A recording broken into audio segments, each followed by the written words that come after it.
Right, we are back with some quick math. We are dealing with some trig. The questions we are dealing with now will deal with general solutions. Okay. So this first question over here, 4.1.2, for which values of x will the identity be invalid? So this over here is an identity. An identity just means the one side is equal to the other side. Okay, so this is an identity. And they want us to see for which values this identity is invalid. Okay.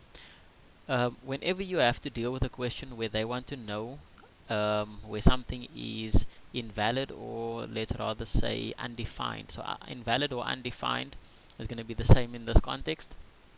They just want you to look at the denominator. So this thing at the bottom. Okay, there's the denominator, here's another denominator, there's another denominator.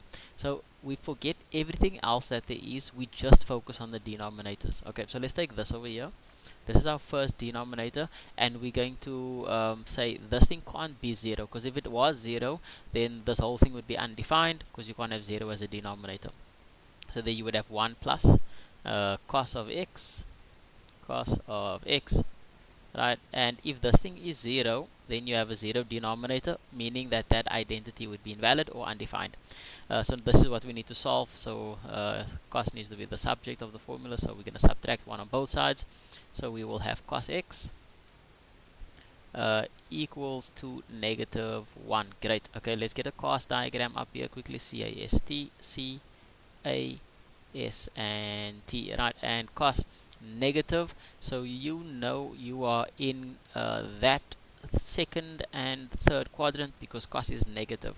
So we're going to find our reference angle first. Okay, and our reference angle, okay, that's going to be we're going to take our calculators, and we're going to say cos of 1 is going to equal to 90, right? So we'll say x, this is not in fact x, but it's our reference angle, is going to equal to 90 degrees. Okay, so what did we do?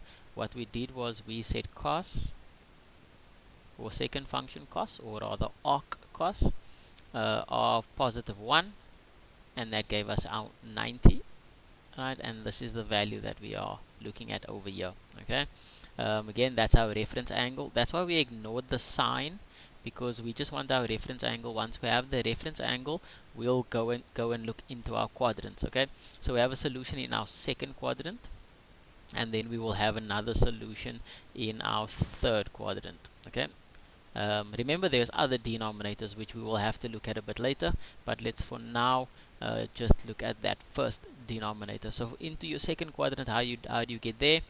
So we'll say x is equal to 180.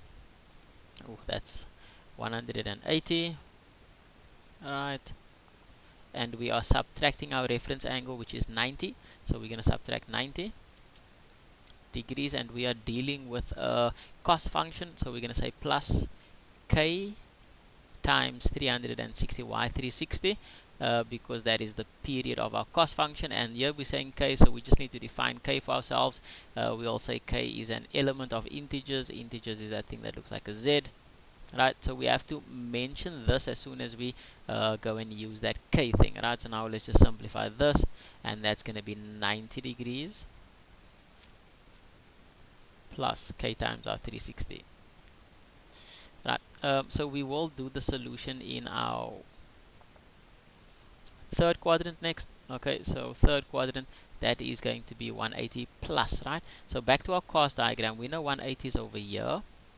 That's 180. So 180 minus is second quadrant, 180 plus is third quadrant. Okay, so we'll say x is equal to 180 degrees, and now we're going to say plus, and that's going to be our reference angle, which is 90 for our question.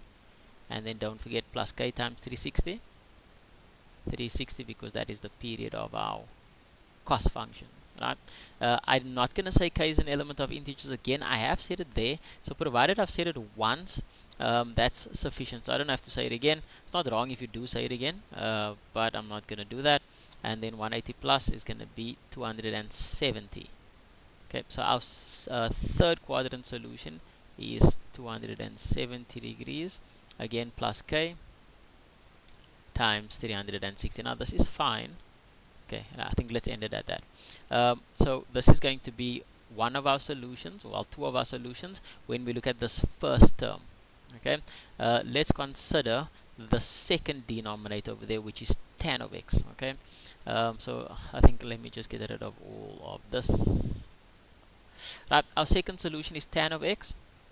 Let's maybe even get rid of this. Right, second denominator, rather, not solution. Second denominator is tan of x, so now we're going to take the tan of x and we're going to say tan of x is equal to, in fact, let's just consider how does the tan curve look. Right, let's give it a try. Let's try and draw this thing. The tan curve looks something like this, right?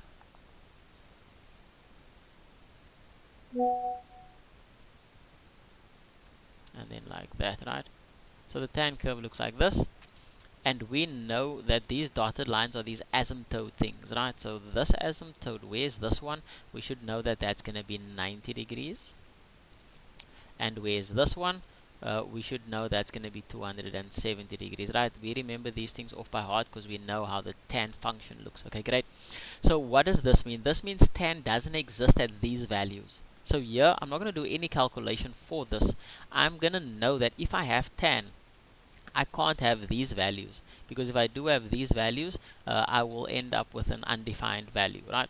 So when I look at the tan, I know, in fact, we'll discuss maybe some more things concerning the tan, but when I look at the tan, I know that let's say x equals to 90 degrees plus k times 180. Why 180? Because 180 is the period of a tan function, and now again I'm going to say k is an element of integers, right? So this solution over here covers all of my asymptotes. That one, any other asymptote that I have, that solution covers all of them. Okay, so that because I have tan, this is a solution for invalid or undefined solutions, right? But also we can also say that tan of theta, well, not theta in this case, x, tan of x, it also can't be 0, because if it is 0, again, a 0 denominator. So this we can solve. Okay, so x, that is x would equal to, we do the arctan, but from my picture over here I can see that that is going to be 0. So theta also can't be 0 degrees. Okay, and then also I'm going to say plus k times 180, because that is the period of my tan function. Okay, so this is another solution as well as this one. This is all, in case you have tan at all, this one is always a solution as soon as you have tan. Okay, because tan is undefined at those places. This is a solution because tan is in our denominator, so that means tan can't be 0 as well. Okay, so far I think we already have 4 solutions where we have invalid identities. We consider that denominator, we consider this denominator, and now let's consider our final denominator over there, right? Some of these might overlap, so if they do overlap, you don't really have to write down all of them, but let's do the last one as well. Okay, so that one, sine of theta, or not theta, sine of x, and equate this to 0. Right, let's go back to our cos diagram, CAS, and T, and we treat 0 as a positive value, so that's going to be in our first and second quadrant, right? So x is equal to arc sine of 0, and that's still going to give us 0 degrees. Okay, and then this one, we'll say in our first quadrant, that is 0 plus, well, our reference angle is 0, so x is going to equal to 0 plus our k times 360 degrees, right? And that is, k is an element of integers.